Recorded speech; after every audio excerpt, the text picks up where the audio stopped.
Malaysia வயது முதிர்ந்த நாடாக மாறும் போதும், இளைஞர்களுக்கான வயது வரம்பை குறைக்கும் போதும் ஏற்படும் வாய்ப்புகளை இளைஞர்கள் வியூக அடிப்படையில் பயன்படுத்திக் கொள்ள வேண்டும் என்று அறிவுறுத்தப்பட்டுள்ளது.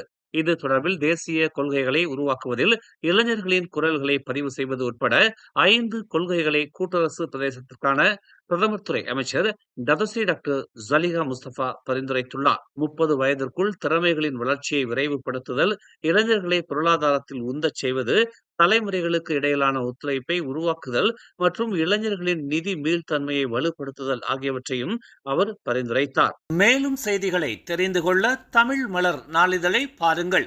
உடனுக்குடன் செய்திகளை தெரிந்து கொள்ள தமிழ் மலர் இணையதளம், தமிழ் மலர் செயலி மற்றும் மலர் டிவி யூடியூப் சேனலை வலம் வாருங்கள். எங்களோடு இணைந்திருக்க மலர் டிவியை பதிவு செய்து கொள்ளுங்கள். உறவுகள் மகிழ்ந்திட விருப்பம் மற்றும் பகிர்வு சேவையை சொடுக்கிடுங்கள்.